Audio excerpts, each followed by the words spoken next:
Hello guys, thanks for joining me. I'm just sitting in my room here enjoying my small collection, and I've been kind of reflecting on what I've been buying the last 12 months. It's the end of 2024 today, it'll be 2025 tomorrow. So I thought it'd be a nice opportunity to do a short video to showcase my 4 favorite items for 2024.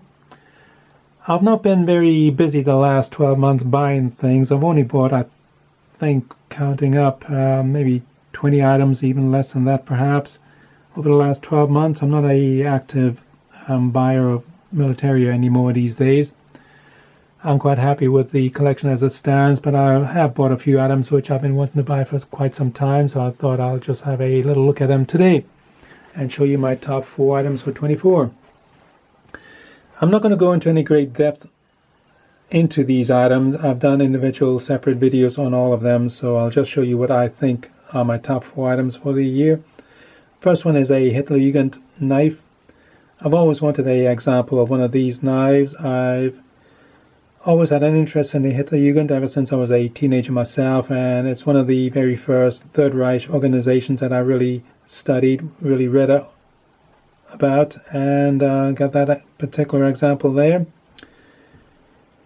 And I've always wanted a salt book as well for my collection, so I got a nice clean example there.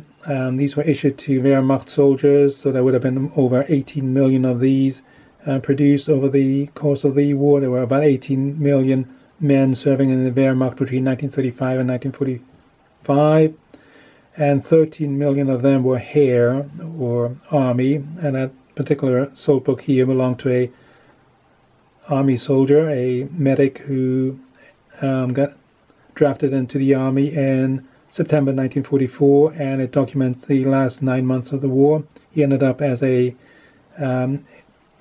military hospital at the end of the war. So I got that particular example there, so I'm very happy to have had that particular one. And then my last 2 items are, of course, my 2 DX. These are the big boys in my collection, and they're just glorified paperweights. They don't do anything, they're just deactivated weapons, but I've always had an interest in getting a MP40. It's a iconic Wehrmacht small arm, and I got that particular one here at a reasonable price. I was very happy paying what I paid for it, and it's just a very tactile object. It's something that I pick up basically every day, just to handle, just to feel, and it's quite a nice item from my collection. It's very, very unlikely I'm ever going to be buying anything that expensive again, and the prices of these things are just going up and up and up all the time. It's just crazy, so I just had to put my foot down, say, you got to save the money, you got to buy one of these, and I did, and I'm very happy with it. And I was an Army brat, as most of you know, back in the 1970s, so the M16A1, of course, is the rifle that I would have been most familiar with as a kid growing up, with my father being in the Army. So I wanted a example, and I bought that one here earlier this year. And I just love the 2 of them. They're just iconic 20th century weapons, and these are probably the highlights of my Cold War collection and my Wehrmacht collection. So that's that for now. Just as I say, just a quick look at my top 4 items. So as I'm enjoying the rest of the day as we count down to New Year, I wish you guys a happy 2025 and happy hunting for your own collections. And as always, thanks for watching, and bye for now.